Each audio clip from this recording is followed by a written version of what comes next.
His music is the unpredictability of it. You know, jazz is always characterized as a sound of surprise, but after a while, some of the music is not surprising. Mingus was not afraid of melding blues and gospel and, you know, and shouting with, you know, elegant melodies and chord changes and bebop and just whatever he wanted to say through his music and changing tempo. And so that really attracted me because I always felt like listening to Mingus was like reading a good mystery novel. You never know what's going to happen next. Being a bass player, of course, I was attracted to Mingus because he was the ultimate bassist band leader, great composer, and a wonderful, you know, improviser. So it kind of made sense to study Mingus and learn about him. As I got deeper into studying his music and about his life, I really wanted to tackle playing that music.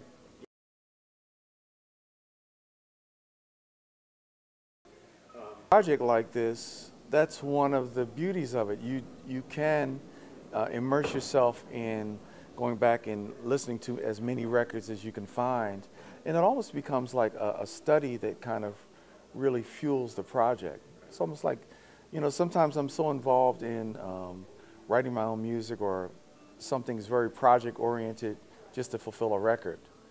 But in this case, it really became partly a study, you know, really learning about his music and seeing the arrangements and understanding it, you know, what he was thinking of when he wrote some of those songs. So for me, it was a great learning experience as part of the process. It was a great benefit, I think.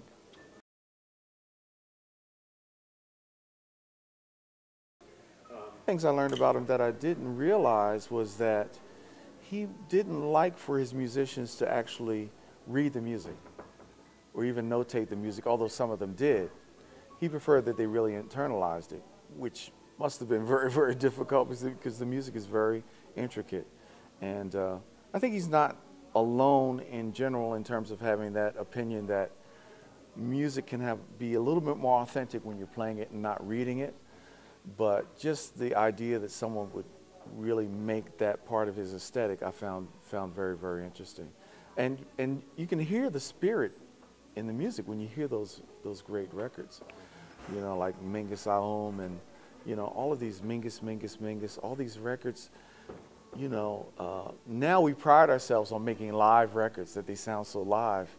Well, all of his records had this kind of thing in the air, this vibrancy that felt really like in the moment, you know.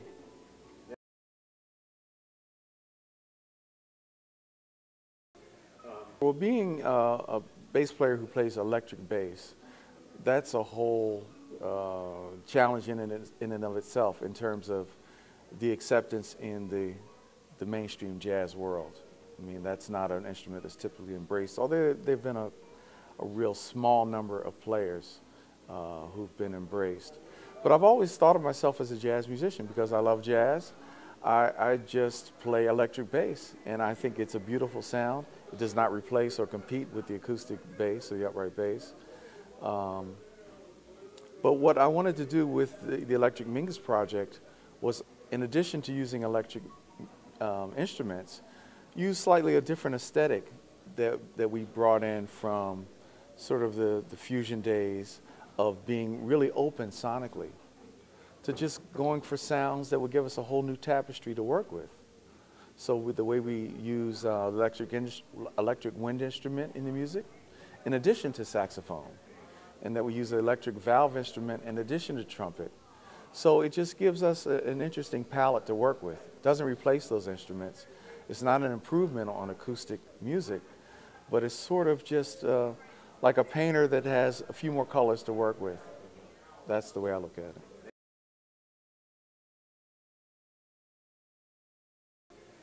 And there's a group of musicians that I've been working with in different configurations for the longest, and we all kind of meet around the University of the Arts where we all teach. That's sort of our hub, as where we had our early rehearsals some 10 years ago when we started the project. Chris Farr is the saxophonist. He and I have been collaborating for about 13 years on different projects. He plays, on the album, he plays tenor sax, soprano, and electric wind instrument, and he's just one of the fantastic improvisers on all three of those. John Swana, who many people know from his Straight Ahead records on Chris Carros records, playing trumpet and flugelhorn. He also happened to play with the Mingus Big Band. Yeah, he toured with them for some time. And he's one of the few players I know at all that plays this instrument called EVI, or electric valve instrument. And then Tony Maselli is our vibraphonist, and he plays both the acoustic standard vibes, and he also plays electronic vibes. He's fantastic in that he's a great improviser.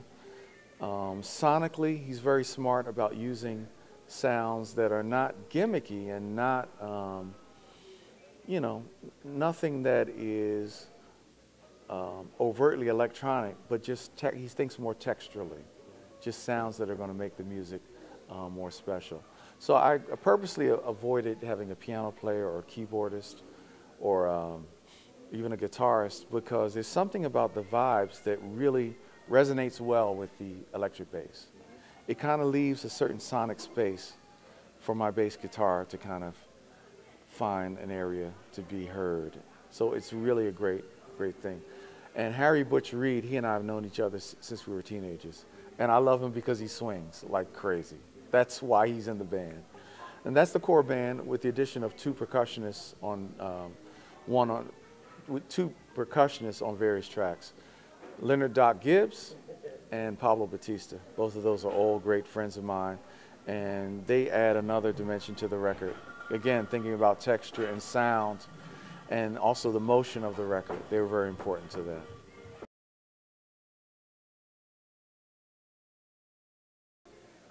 The arrangements, they really happen pretty organically. I'll start off with a concept and bring it to the band. Just kind of a rough idea about how I'm hearing the music. And Duke Ellington's Sound of Love, which is really a ballad, I heard it more as this piece of music that would have this, this kind of loping quality that I kind of envisioned like a caravan, like going through the desert with this kind of ethereal sound to it. Created this bass line that had kind of a mysterious kind of ostinato. And then the musicians kind of fill in and contribute around that. That's how most of it happens. And I mean, and some of it we don't even have to talk about. We just look at the chart and start playing. And then the arrangement sort of happens out of everyone's individual approach to playing or their sonic choices. And then sometimes we'll say, well, what if we just try this? You know, what if we take like actually I didn't record it on this record, but Fables of Falbus, I imagine like a rock song. Like a real, yeah, that's how I heard it. And a lot of it is informed by Mingus's stories about the songs, or what the songs are about. And so I want to support that with the interpretation of the music.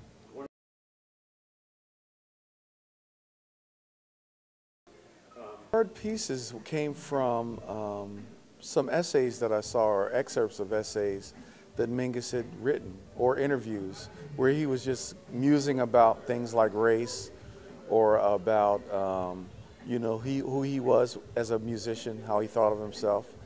And I thought that, you know, often when I would see Mingus's music being played, I would think, man, everything's there except Mingus, because he has such a big personality. He's like a force of nature. So I said, well, certainly I can't portray Mingus, but we could have some sort of narration in his words, if not his voice, to give people a sense of who he was, and it adds a little bit of power to the music, I believe.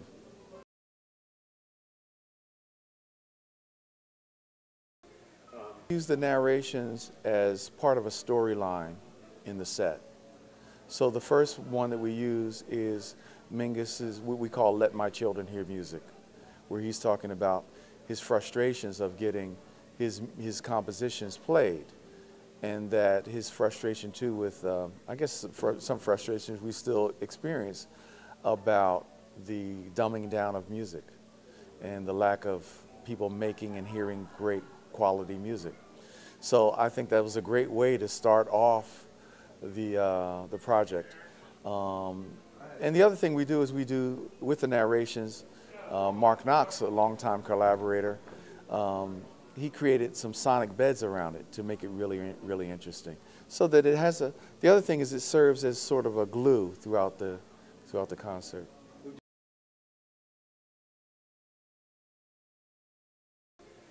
Challenging doing a record on your own. After doing 8 records over a 17-year recording career with a label, to do it with my own label, you know, there are certain challenges because I have to wear more hats, although I have a partner, Richard Waller, who wears just as many, if not more, hats on the business side.